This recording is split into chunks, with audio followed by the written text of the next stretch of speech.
Rising ground, folks. What we have here is another no heat call. This is a Goodman GMS furnace. Customer said that the heat wasn't turning on, and essentially I just got here, had to turn the thermostat on and put a door switch in. From what we can hear, our inducer motor is running, but we're not getting a glow from our igniter.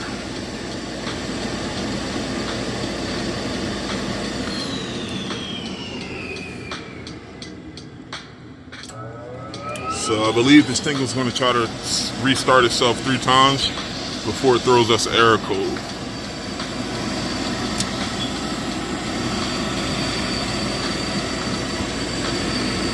So at this point, this igniter definitely should start glowing. We're not getting anything yet.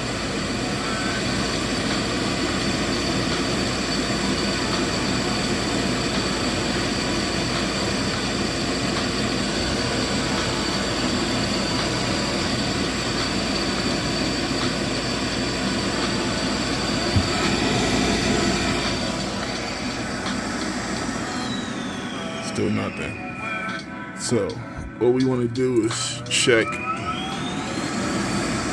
for power at this igniter to see what's going on. If it's not getting power, then we have to take it a step back and take a look at the pressure switch. I'll see you guys in a little bit. All right, guys, we got the igniter disconnected. So right now I'm checking for power at the igniter, which I should get between 115 and 120 volts.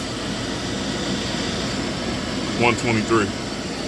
And as you guys seen in the other video, and that click you just heard was the gas valve opening. And as you just heard from the other video, or seen in the other video, the igniter wasn't glowing. So it looks like this igniter is shot.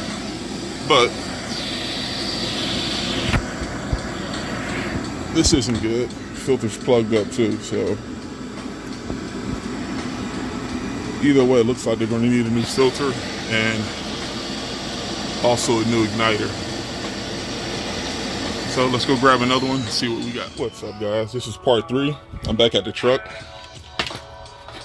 I know my van's a little messy here. We actually use this particular van for installs and service, so this is like more so like a hybrid van for us. But yeah, this is the old filter, and that's the new one. Now check this out here. Some filters, I forget the brand of it, but some high efficiency helper filters are actually normally brown. So that's another thing you guys want to check, before you replace filters. Most of them are white, just like that one, but this one is supposed to be white, and it's pretty plugged up. So dirty filters could cause restricted airflow to the furnace, and no airflow or little airflow to a furnace could cause it to overheat. So every 3 months, it's best to inspect the filter. If it looks discolored, just replace it. It's a 2-second thing. And this is the second issue here, or the primary issue, is the igniter. The thing that we checked for 120 volts, we were getting power to this igniter, but this thing wasn't glowing. And as you can see, the discolorment here, the normal color for this igniter is black, and so I have like a glossy type of look to it, but this one is cracked. Now, as another thing you guys need to know, this isn't the original igniter. That furnace has to be like probably 10 years old. I just spoke to the customer. They said that this igniter already got replaced, I want to say about like 5 to 6 years ago. So you never know, guys. Like I said, a dirty filter, I always tell customers, could put a strain on all your parts. So you never know. These two issues could have been related. A dirty filter could have caused wear and tear on your parts. But I always tell customers, part of the maintenance, we check even brand new igniters, whether it be OEM or universal. We check these igniters. And another thing you can do with these igniters, if you hook a meter up to it and you ohm it out, you check it for resistance.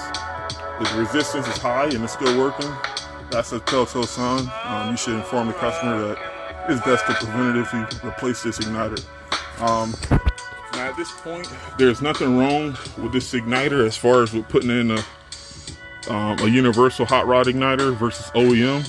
I always tell guys like this, if the universal igniter, whether it be a hot rod or the glow flies are like the smaller ones. But if you put in a universal igniter and it fits the same way as the old one, meaning it fits in the hole that this thing slides in. Also, number two, make sure the universal igniter is touching, it's actually in the direction of the gas, because I always see this a lot too. Unfortunately, if someone just buys another igniter, for instance, you see the length of this one. If you get a new igniter and it's like half the size, remember this igniter ignites the gas, but if it's not long enough, then the heat from this igniter won't ignite the gas. So that's another thing.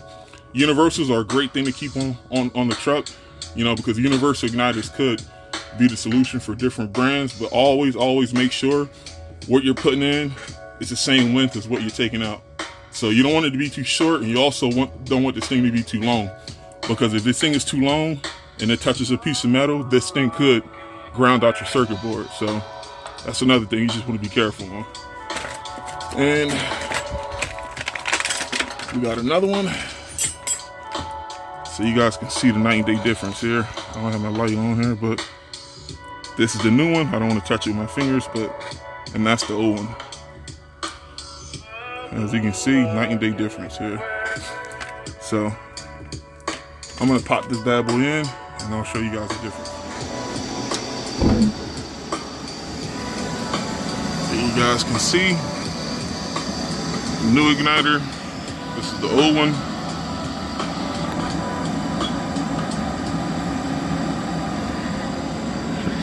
And brand new filter in here. So there you guys have it. We are good to go.